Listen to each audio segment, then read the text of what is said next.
Gilderoy Lockhart stalked past Severus Snape, sulking for some reason. Snape's lips curled into a satisfied smirk. "Anything that ruins that insufferable frauding lout's day makes mine," he mused, his grin widening. Several students stared incredulously at the unusually cheerful potion master's countenance as he strode into the great hall to the table for breakfast. Things were looking up for Severus Snape. Most of the students had stopped wearing those ridiculous wigs. They were still wearing the stupid shirts whenever they could, but Severus could shrug that off. After all, the majority of proceeds were going to school's potions fund, thanks to one particular boy who annoyed him to no ends. But despite his newly adopted, somewhat indifferent attitude, he could help but listen to the giggles and whispers that filled the hall. He frowned as he heard the words Lockhart, Snape, and shirt. He sighed, pinching the bridge of his nose. Whatever was going on, he was certain that Potter's scion was at the center of it. He hurriedly finished his breakfast, no longer in a mood to tarry, and stalked his way toward the dungeon with his trademark billow. He went through the rest of his classes blissfully ignorant, silencing giggles and whispers with glares in his class, happily docking points and assigning detentions, all to no avail, since the students enjoyed detentions now. So he hoped that his intimidating glares would work a little while longer, because he'd hate to change his teaching style just yet. Finally, the day was at an end, and Severus patiently awaited the arrival of the Potter brat. Since Potter wore whatever shirt design he planned on selling first, Severus was quite certain he'd find out what the fuss was about. Sure enough, and early to boot, Potter entered the room with an eager grin. "I'm ready, sir." Severus raised a brow at the squirming tween. He sneered. "Obviously, before we continue, I have taken the liberty to search my library. You may borrow these," he drawled. Potter frowned at the titles.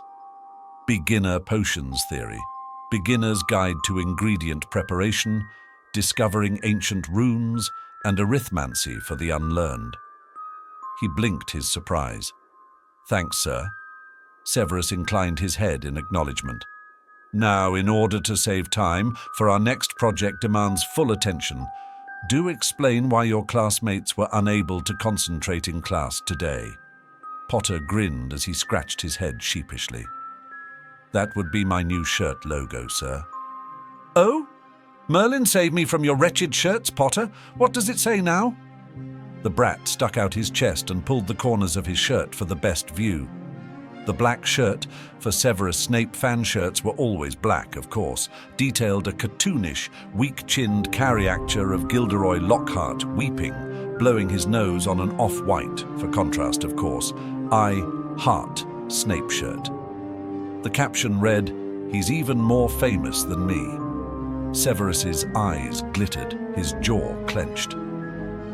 "Excuse me," he said in a low, soft voice as he turned and billowed into his office. He had barely managed to slam the door and erect a silence charm when it erupted. Laughter, rich, baritone, maniacal barks filled the small, enclosed room. No wonder Lockhart was pissed, he gasped after a minute, wiping his eyes. After composing himself, he fixed an appropriate scowl on his face before reappearing before the boy. "Turn to page 418 and get started." As the child hustled to comply, Severus added in a lower voice, 5 points to Gryffindor." Harry froze in shock. "Severus, when are you going to stop this nonsense?" Lockhart huffed the next morning, angrily eyeing the increasing appearance of shirts. Severus smirked. "I don't see the problem, Gilderoy. It's perfectly harmless." "Harmless? It's out and out disrespectful." The incensed man continued to vent. Severus tuned him out, scoffing internally. The man didn't have problems with it until it affected him, personally.